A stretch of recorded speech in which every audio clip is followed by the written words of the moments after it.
Shreyas Iyer shows why he could be India's ideal number 4 batsman by Prasanjit De. India's search for a number 4 batsman had started right after their loss to Pakistan in the final of the 2017 Champions Trophy.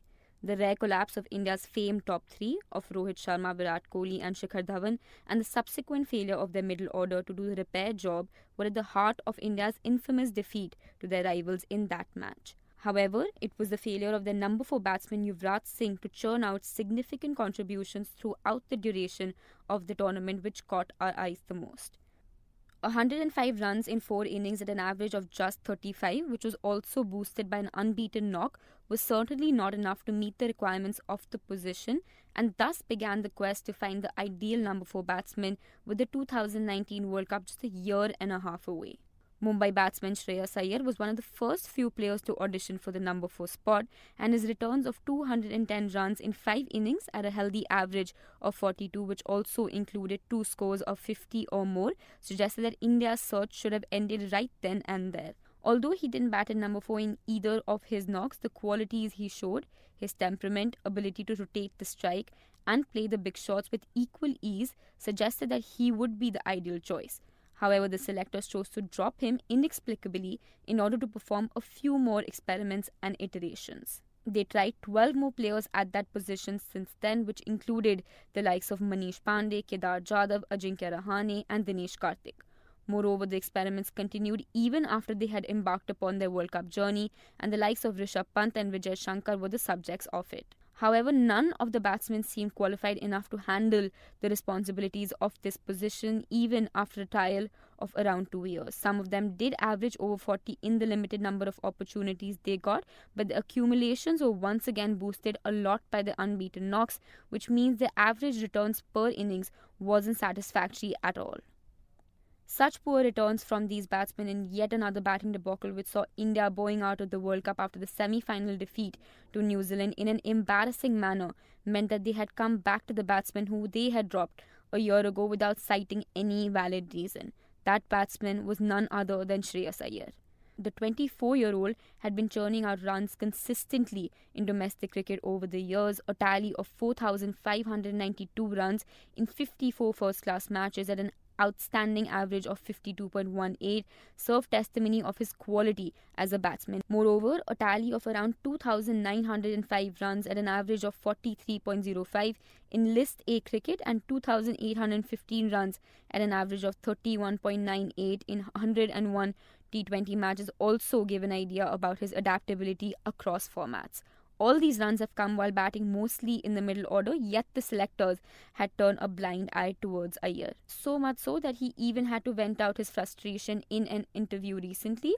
He said, and I quote, "If there was some other player in place of me, he would have also felt disappointed. Your eventual goal is to play for your country. I was disappointed when I was dropped and didn't get enough fair chances," Iyer had told the Times of India back in March 2019. Selection wasn't in his hands, but Iyer kept doing what was in his control all this while, which is scoring runs consistently. He showed what he is capable of in the Indian Premier League this year. The Delhi Capitals qualified for the playoffs after a long time, and it was Iyer who led from the front with 463 runs at an excellent average of 30.86 while batting mostly at number 3.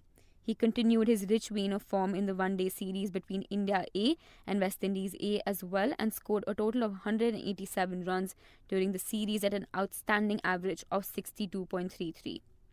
The right-handed batsman kept knocking on the selection doors continuously with his performances, and the selectors finally decided to give him a go as they named him in the T20I and ODI squads for the West Indies tour. Although he didn't get a chance to play in the T20I series, he made the most out of his opportunities when he got the chance to showcase his skills in the ODI series. The first ODI got washed out by rain and he lost one chance to prove himself, but the second ODI brought him the opportunity to do exactly what he wanted. Everything was set up nicely for him after he walked out to bat at number 5 after the fall of Rishabh Pant's wicket in the 23rd over of the innings. Iyer should have ideally batted at number 4, but it was yet another tactical blunder from the management to send Pant ahead of him. Nevertheless, Iyer came into this match with a completely different mindset, and that could be understood from the words he spoke in the pre-match press conference. He said, and I quote, Personally, I'm not thinking about batting at number 4. I want to be someone who is very flexible batting at any number, or if you go into any situation, you should be able to grab that opportunity and make the best use of it. And Iyer did exactly that when he walked out to bat at number 5 in Team India colours after a gap of 1.5 years. It was a tricky wicket to bat on. The ball was gripping off the surface and was stopping a bit after pitching, so it required the batsman to play the waiting game. The deck demanded the batsman to play according to the merit of the deliveries. Any forced shot could lead to the downfall of the batsman, and the departures of Rohit Sharma and Rishabh Pant in a similar manner had already made a good example of it. Iyer knew exactly what to do. After all, he has been in these conditions for over a month now, and hence he has got well accustomed to it. He started off in a very confident manner, and his first boundary, placed between backward point and gully with flawless timing, that too of only the sixth delivery he faced, summed up the kind of nick he was in. 2 more boundaries followed soon after, and Iyer had raced away to a flying start, having accumulated 22 runs off his first 18 deliveries.